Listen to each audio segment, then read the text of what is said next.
saya Bakteriofag. Nama saya Aiza Dinira Irogani dari kelas 10-7 nomor absen 3. Halo, namaku Bakteriofag. Ada yang tahu aku bakteri apa? Yap, Bakteriofag adalah satu jenis virus yang menyerang bakteri jahat. Bakteriofag ini memiliki materi genetika yang biasanya berupa DNA dan memiliki struktur pelindung untuk melindungi DNA yang disebut kapasit. Ada salah satu fakta yang menarik tentang Bakteriofag. Ternyata dalam dunia teknologi pangan telah ditemukan potensi Bakteriofag untuk melawan infeksi dari bakteri jahat. Yang artinya, Bakteriofag dapat berfungsi sebagai alternatif dari antibiotik sop-sop. Ciri-ciri Bakteriofag dapat dilihat dari dua hal. Yang pertama dari struktur tubuhnya yang meliputi materi genetik dan kapasit. Ciri-ciri Bakteriofag selanjutnya bisa dilihat dari cara mereka bereplikasi. Berikut penjelasan fungsi dari beberapa struktur Bakteriofag. Yang pertama ada kapasit. Kapasit adalah lapisan pelindung tubuh virus yang berfungsi untuk melindungi virus dari kondisi lingkungan sekitar. Yang kedua ada kepala virus. Di atas berisi asam nukleat berupa DNA.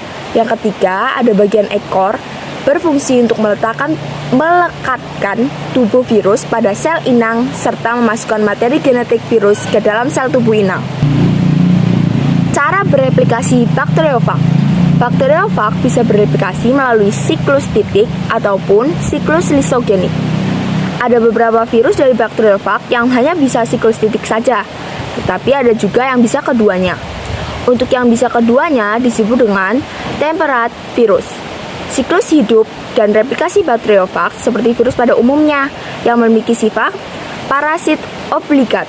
Bakteriofag ini juga merupakan parasit obligat, yang artinya Bakteriofag hanya bisa berkembang biak di dalam sel tubuh inangnya.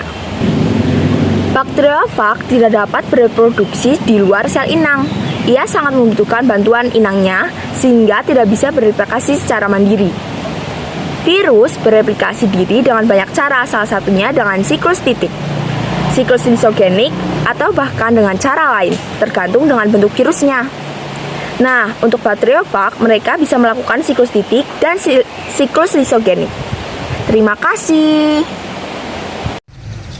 Halo, saya sebagai adenovirus. Nama saya Anissa Dinira Briliana dari kelas 10-7 nomor absen 6.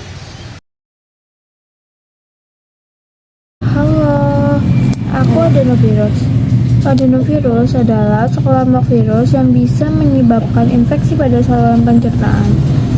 Gejala yang dialami oleh adenovirus yaitu bersin dan hidung berair, batuk, demam, mata merah, sakit tenggorokan, peradangan di paru-paru, diare, mual, serta nyeri perut. Virus ini menyerang sistem pernafasan yang ditularkan melalui droplet yang keluar saat penderita batuk dan bersin atau menyentuh permukaan benda terkontaminasi dengan tangan, lalu menyentuh mulut, hidung, atau mata. Adenovirus yang menyebabkan gangguan pencernaan ditularkan dari konsumsi makanan dan minuman yang terkontaminasi atau terpapar feses yang mengandung virus. Ketika menginfeksi mata, virus ini ditularkan karena menyentuh mata dengan tangan yang terpapar virus atau melalui air saat berenang di kolam yang tidak dibersihkan menggunakan klorin.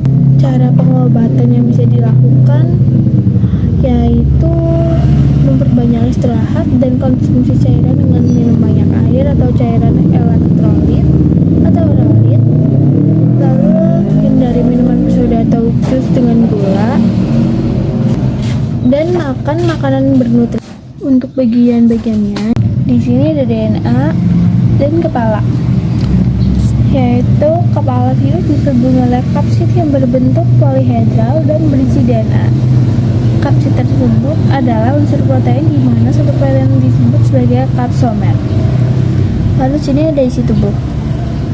Isi tubuh virus adalah susunan asam inti berupa RNA atau DNA yang berperan sebagai virion. Materi genetik itulah yang biasanya berisi serangkaian kode dari sifat virus. Rangkaian genetik tersebut sekaligus menjadi pembeda virus. Misalnya virus DNA berupa virus cacar dan virus T, sedangkan virus RNA berupa HIV dan influenza. Lalu di sini ada ekor. Bagian ekor virus terdiri atas tubus bersumbat yang memiliki benang atau serabut.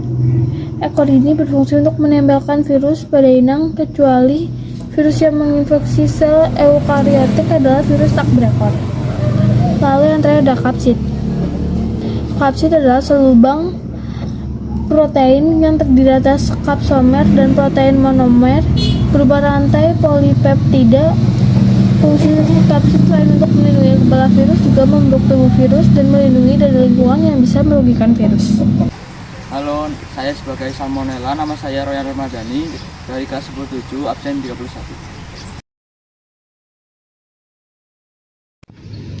Halo, nama aku Salmonella. Aku biasanya menjangkit saluran pencernaan. Aku berbentuk tongkat yang menyebabkan demam tifoid, demam pratipus, dan keracunan makanan. Spesies aku dapat bergerak bebas dan menghasilkan hidrogen sulfida. Aku dapat dihindari dengan cara mencuci tangan sebelum makan dan menjaga kebersihan makanan. Halo, perkenalkan aku di sini sebagai rotavirus. Nama saya Alvin Ejarkani dari kelas 17 nomor absen 4. Halo, nama aku rotavirus. Aku menyerang saluran pencernaan.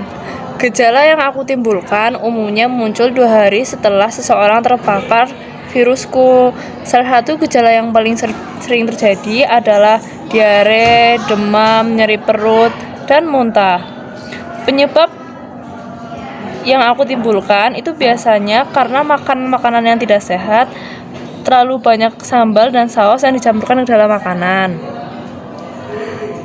Aku mempunyai struktur yang di tengah ini adalah daerah RNA.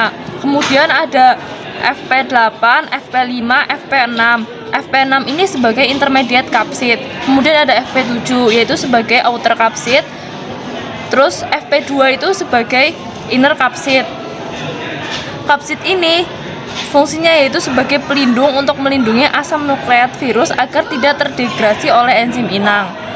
Nah, sedangkan FP yaitu menurut Wikipedia adalah protein virus. Peran protein ini dalam replikasi rotavirus tidak sepenuhnya dipahami, namun berkaitan dengan sintesis RNA dan pengemasan dalam virion. Yang kedua itu berkaitan dengan transportasi mRNA ke tempat replikasi genom. Kemudian kaitan yang ketiga yaitu translasi mRNA dan regulasi ekspresi gen. Sekian penjelasan dari aku. Dadah. Halo, saya sebagai pemeran utama. Nama saya Antonius Julian Alexander, absen 7, kelas 17.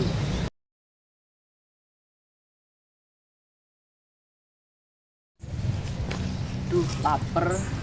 Pengen beli jajan.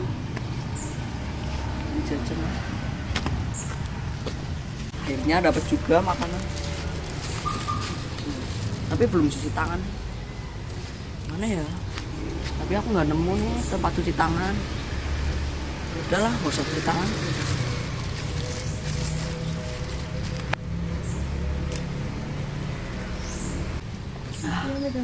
Ini sausnya banyak banget kok. Oh, pedes banget ya. Tapi enak sih.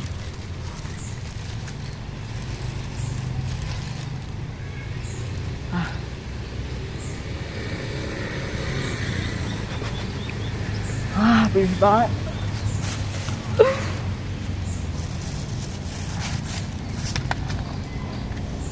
Minum ini kayaknya enak nih.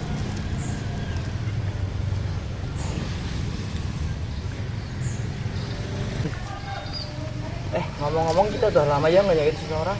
Iya nih, kita udah lama banget nggak nyakit seseorang. Oh ya, kita cari korban yuk. Itu ada yang lagi makan. Oh iya tuh, baru cuci tangan lagi. Oh iya, dia juga minum bersoda tuh. Ih, makanannya kelihatan pedes banget. Kayaknya kalau misal kita jangkit dia akan berhasil deh. Yuk kita jangkit. Yuk, ayo. Bro, ayo.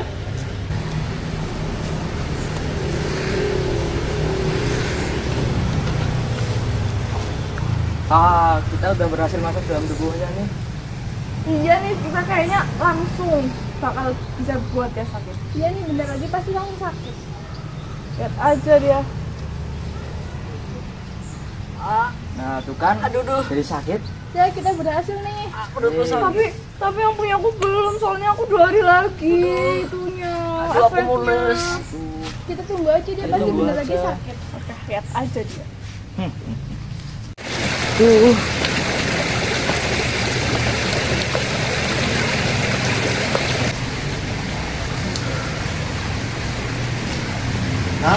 Iya pak.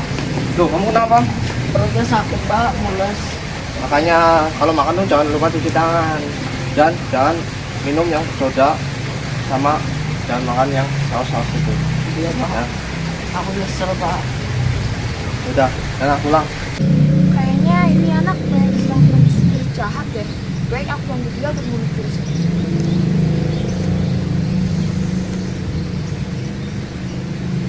Akhirnya dia sembuh juga. Aduh, virus kita telah kalah oleh bakteri opak nih. Dia bakteri yang sangat baik untuk saluran pencernaan. Tidak seperti kita dia. Dia cuma satu pak. Iya nih. Makanya kalian itu jangan jadi virus yang jahat, dibunuh juga kan? Yaudah deh, nggak apa-apa yang sekarang dia udah sembuh.